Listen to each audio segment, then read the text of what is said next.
గాజాపై మరోసారి ఇజ్రాయెల్ విరుచుకుపడింది. దీంతో ఒక్క రాత్రే 60 మంది పాలస్తీనియన్లు ప్రాణాలు కోల్పారు. సురక్షిత జోన్గా ప్రకటించిన ప్రాంతాలను ఇజ్రాయెల్ దళాలు వదల్లేదు. అక్కడ 17 మంది పాలస్తీనియన్లు చనిపోయినట్లు గాజా ఆరోగ్య విభాగం వెల్లడించింది. దక్షిణ గాజా నగరం ఖాన్ యూనిస్ శివార్లోని మువాసి ప్రాంతాన్ని సేఫ్ జోన్గా పరిగణిస్తున్నారు. వేల మంది శరణార్థులు ఈ ప్రాంతంలో ఉన్నారు. ఈ ప్రాంతాన్ని తమ సేఫ్ జోన్ జాబితాలో చేర్చినట్లు ఇటీవలి ఇజ్రాయెల్ సైన్యం ప్రకటించింది. కానీ రాత్రి దీనిపైన దాడి జరిగింది. ఇజ్రాయెల్ మరోసారి విజృంభించింది. గాజాపై బాంబులతో విరుచుకుపడింది. గాజా నగరంపై టెల్ అవీవ్ దళాలు ముప్పేట దాడి చేశాయి.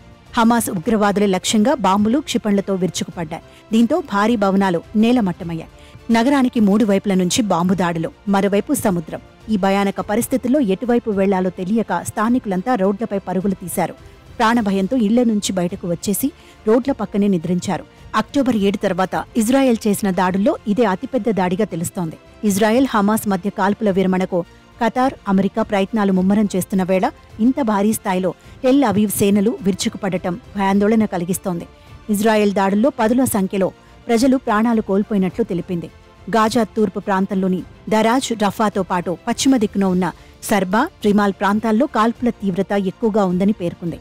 పక్కా ప్రణాళిక ప్రకారం ఆదివారం అర్ధరాత్రి దాటిన తర్వాత గాజా నగరంపై బాంబుల వర్షం కురిపించాయి. 3 వైపుల నుంచి ఒకేసారి దాడులు జరగడంతో ప్రాణభయంతో వేలాది మంది ప్రజలు మధ్యధరా సముద్ర తీరం వైపు పరుగులు తీశారు.